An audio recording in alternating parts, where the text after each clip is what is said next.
Muy buen día a todos y bienvenidos a otra sesión de Política en la Mesa. En el podcast del día de hoy hablaremos del sistema de pesos y contrapesos, los retos a los que se enfrenta y cómo se vería afectado o beneficiado en el proceso de la llamada Cuarta Transformación. Para lograr este análisis vamos a basarnos principalmente en referentes conceptuales. Posteriormente, analizaremos algunos casos que se han dado dentro del sistema político. Y por último, daremos paso a las conclusiones de este sustancioso tema. Tenemos como invitadas alumnas de la Facultad de Estudios Superiores Acatlán. ¿Ustedes qué me pueden mencionar acerca de este interesante tema? Bueno, para iniciar con este análisis, quisiera primeramente poner sobre la mesa qué es lo que comprendemos como sistema de pesos y contrapesos. A mi parecer, se debe hacer referencia a la división de los poderes del Estado para un mejor manejo de este, con la finalidad de limitar las acciones de los órganos dentro del Estado y así mantener el equilibrio en la posesión del poder. Como ya lo has mencionado, busca evitar el abuso del poder, esto teniendo como medio la democracia. Esto lo podemos observar en la fuerza de las instituciones y en una división de poderes, para que éste no se concentre en un solo ente como antes lo era el presidente al ser omnipotente. Cabe mencionar que México cuenta con poderes que tienen esta cierta capacidad de obstrucción, pero casi ninguno con verdaderos equilibrios. Este sistema es como un modo de prevención para evitar que el poder, ya sea el ejecutivo o el legislativo, se convierta en supremo, pero para que sea eficaz, realmente se debe inducirlos a cooperar, porque cada uno sabe que su capacidad de funcionar depende de que todos los demás también funcionen. También es importante recordar que existen distintos tipos de contrapesos. La analista política María Amparo Casar los cataloga en políticos, institucionales y de carácter social. Por ejemplo, durante el gobierno de Ernesto Zedillo se realizan las elecciones intermedias de 1997 y es en este momento cuando se da el primer gobierno dividido del país. El PRI en ese momento contaba con una mayoría de alrededor del 60% en el Senado, pero solamente obtiene 48% de los escaños en la Cámara de Diputados, lo que representaba 239 curules, mientras que los partidos de oposición contaban con 261 diputaciones, algo así como el equivalente al 52%. El presidente ya no contaba con el apoyo mayoritario para realizar sus proyectos y obligaba al partido del Estado a realizar un trabajo legislativo mayor. Otro ejemplo, de igual forma, lo encontramos en la primera transición de la vida moderna en México. Con esto nos estamos refiriendo a las elecciones del año 2000, donde a pesar de que un nuevo partido llegó a la presidencia, el Congreso de la Unión permaneció con la mayoría del partido anterior. A pesar de esto, de las 81 iniciativas presentadas al Congreso por el expresidente Fox, solo 68 de estas fueron aprobadas y publicadas, con un porcentaje de aproximadamente 83% de aprobación. Estoy totalmente de acuerdo contigo. Y pienso que tampoco debe olvidarse que dentro de la Constitución se le dan facultades al Congreso para desempeñar dos funciones, para las que fue creado y se le otorgan los medios. Primero, el presidente no puede disolver al Congreso ni obligarlo a actuar de alguna manera. Y la facultad para el Congreso de legislar es muy amplia y de las tres ramas del gobierno es la que cuenta con un mayor número de prerrogativas. Las facultades también para controlar al Ejecutivo parecen ser suficientes y las adecuadas para hacer efectiva la división de poderes y cumplir con el propósito de ser un verdadero contrapeso. Pero, en la práctica, el Congreso se encuentra limitado en su accionar ante el Ejecutivo y su capacidad para guiar la política y vigilar las acciones del Ejecutivo se ven muy restringidas por las facultades que se les otorgan al presidente, entre ellas el poder de veto, la facultad para presentar iniciativas de ley y la autoridad para elaborar reglamentos y promulgar decretos. Mencionando los contrapesos de carácter social, creo que son sumamente importantes, porque finalmente juegan un rol principal, primeramente, dentro de este sistema y secundariamente en la socialización política de las personas y la formación de su cultura política. Recordemos lo que sucedió con los medios de comunicación, principalmente los periódicos en la etapa de los años 60, cuando llega Díaz Ordaz a la presidencia. Desde el inicio de su sexenio, diversos periódicos mostraron su apoyo hacia este personaje, y su ideología gira en torno al manejo de la política del mismo. Y por supuesto que existían periódicos de oposición de corte izquierdista, grandes y pequeños, y es en parte gracias a ellos la difusión de la crítica que se realiza al autoritarismo del Estado. Pero periódicos importantes desacreditaban el movimiento, y por lo tanto este análisis y finalmente críticas del régimen tienen un alcance bastante limitado.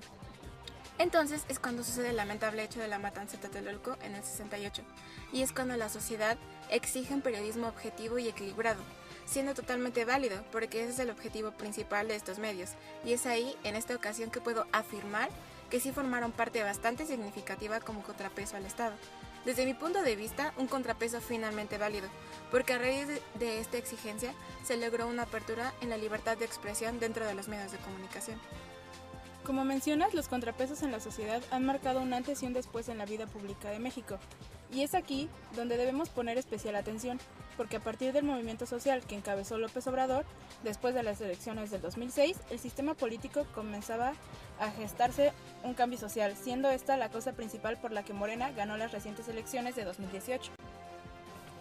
Otro caso que también tenemos es la dirección de la política exterior, tema que retoma el doctor Manuel Becerra en su trabajo La recepción del derecho internacional en la Constitución de 1917 hacia un nuevo sistema, como parte del Instituto de Investigaciones Jurídicas de la UNAM. En la Constitución habla de una celebración de tratados aunado a un sistema de pesos y contrapesos. El presidente se encuentra facultado para dirigir la política exterior conforme a los principios del artículo 89, fracción 10, y cuestiones que tengan que ver con los demás tratados, los que México forma parte.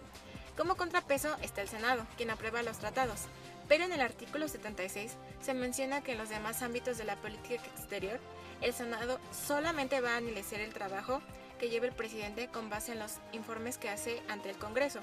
Podríamos decir que existe un contrapeso prácticamente nulo frente a la política exterior de México. No debemos olvidar que México vive una de las etapas políticas más importantes en su historia democrática. A través de las recientes elecciones federales de 2018 se ha dado un vuelco a la vieja tradición política de los acuerdos cupulares entre poderes fácticos, realizados para mantener el poder en todos los órdenes del Estado mexicano. Los resultados que se obtuvieron fueron un gran ejemplo de voluntad ciudadana y democracia.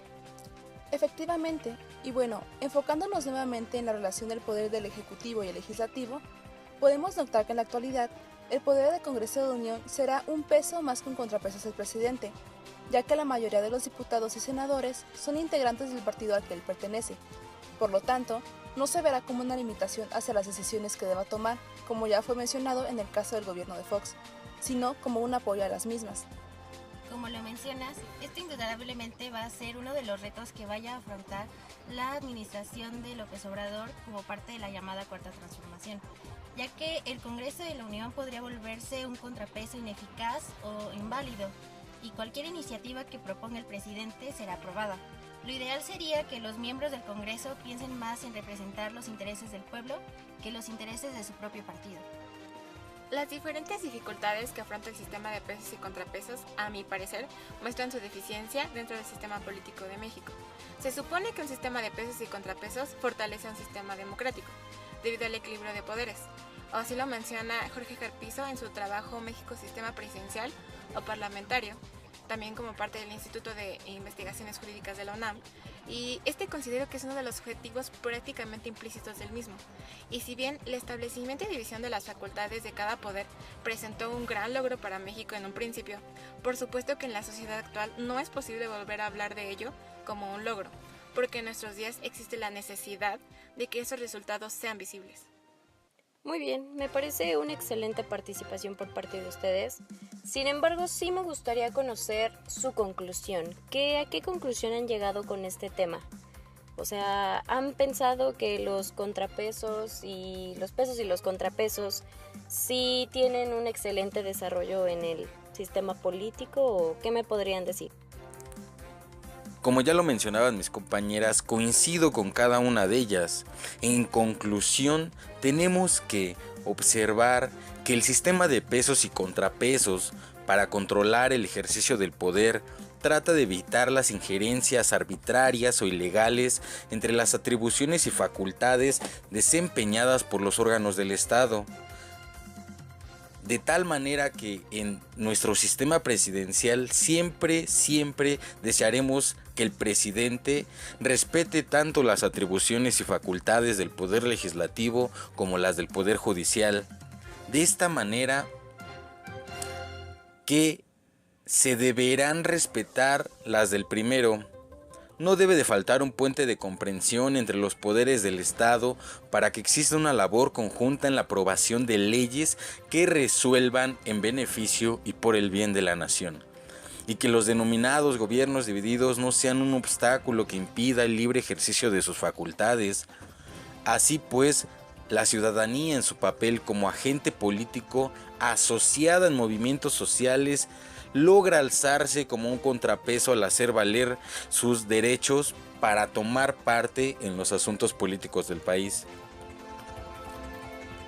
Recordemos que este sistema deviene de una operación democrática y prevista en nuestro orden jurídico constitucional y que se debe vigilar, proteger y mantener día a día.